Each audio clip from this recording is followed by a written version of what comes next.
Whew.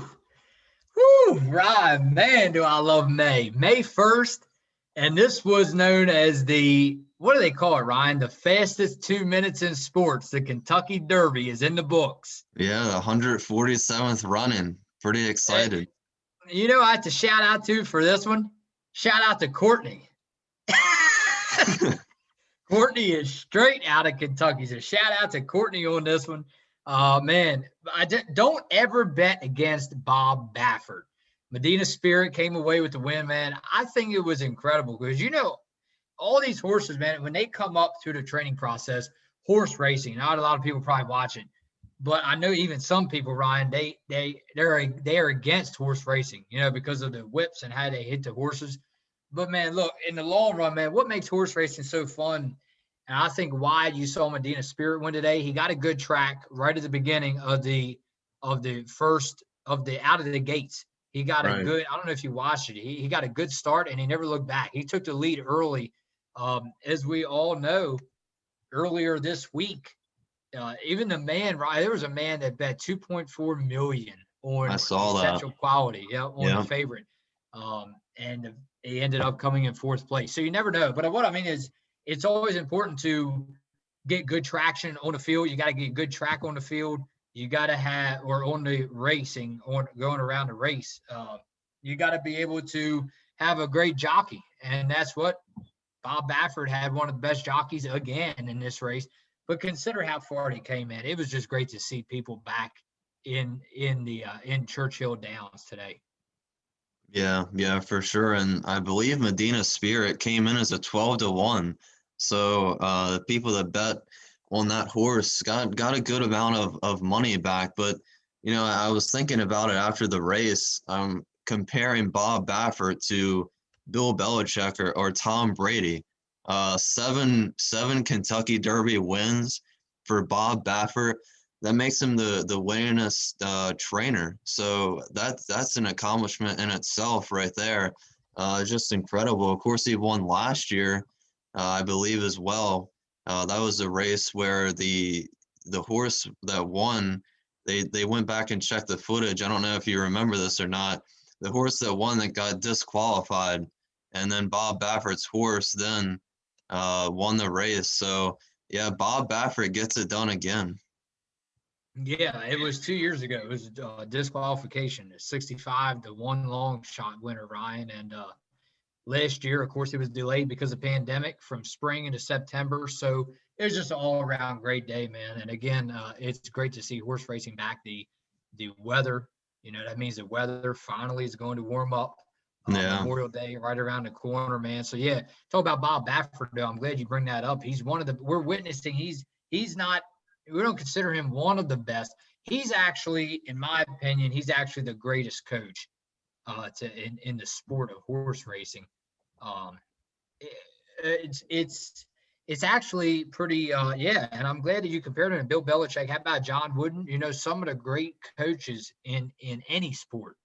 I know we watched Stephen A. lot. I remember he talks about Serena Williams, LeBron James, some of the greats in sports. And I think Bob Baffert now might be in that top 10 when you talk about coaches. Athletes, one thing, coaches is another. But now, man, Baffert, of course, I heard that a lot of people are kind of jealous of this guy, which who wouldn't be? All he does is win, right? Yeah. So, but, and again, the headline right after this race was shocking upset. I don't see it shocking. You never bet against the greatest in the game. We learned that in the Super Bowl when Tom Brady won. Yeah. But now Bob Baffert, man, he did it. He did it. And I think it's shocking only because of Medina Spirit. He pulled off the upset, yes, but he's a pretty small horse. So when you consider what Bob Baffert did in 2015, he had American Pharaoh in 2015? That's right, yeah. It broke the 37-year streak. And then 2018, when he won his second Triple Crown of Bob Baffert's career, storied career, legendary career. In 2018, he won it all with Justify. Baltimore, Maryland, the site for the Preakness in 2 weeks, Ryan. And then in 3 weeks after that, you have, I think it's the first Saturday in June, is the Belmont in New York. It's going to be tough. I'm going to make my early prediction now and say, no, I don't think we'll see a Triple Crown this year, but you never know. I wouldn't be surprised just because it's Bob Baffert. This horse is very small. You had some good horses that were behind him. Medina Spirit just won by a tad. You had Mandalon coming in at second, Hot Rod Charlie at third, Essential Quality, which was a favorite at fourth, Obesos at fifth, and then Midnight Bourbon sixth. Again, it's a pretty small horse that Bob Baffert's dealing with. If he's going to win these next two, or even let's just focus on the Kentucky, Preakness Stakes in Baltimore coming up in 2 weeks. Let's just put our focus on that one. If he's going to win that, Ryan, I feel like the next two coming up, nothing negative to say about Medina Spirit, but he's going to have to, and who wouldn't like to, right? Who wouldn't like to jump off to an early lead? But I think for sure when you're dealing with a smaller racehorse like Medina Spirit, he's going to have to make that early jump out of the gates.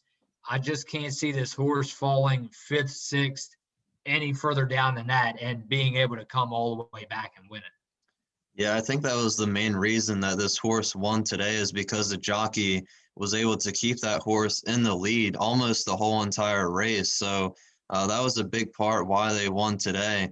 But I don't really see, this horse, Medina Spirit, winning the Triple Crown either. It's very hard to do. I believe there's only about 12 all time that have won the Triple Crown. So it's something that we rarely see. Of course, we saw it two in 3 years. So that was something incredible to witness with American Pharaoh and Justified, like you mentioned. But Hot Rod Charlie, I think, is a horse to keep your eye on in the Preakness and the Belmont coming up.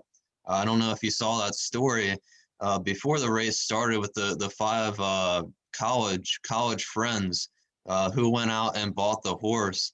They all played football together, so that was a pretty cool story that I watched before the race. The owners of Hot Rod Charlie. So I believe that horse was able to get in because they won the race right before the Kentucky Derby. So I would keep an eye out on that horse, Hot Rod Charlie. I think he might win either the Belmont or the Preakness coming up. Yeah, although I wouldn't say it's going to be a big disappointment to see the Triple Crown streak broken this year. As far as Medina Spirit losing the next race, I wouldn't say it would be a disappointment because you were right. We've witnessed it 2 times already, and a lot of people have not witnessed it in their whole life, right? So I think that's why you and I got so interested in horse racing, because who couldn't? When the sport itself, not even if you're not rooting for the jockey, rather, if you're not rooting for the owner of the horse, if you're not rooting for Bob Baffert, if you're just watching the sport, right? And if it's a sport like this, individual sport, where it's just one team, one person actually winning that trophy, I think it's great to literally you can't, even if you try to ignore it, you can't, right? And that's what happened back. That's what happened back after 2012, and from now almost 10 years. Even if you don't like the sport of horse racing, man, it's almost hard to ignore nowadays.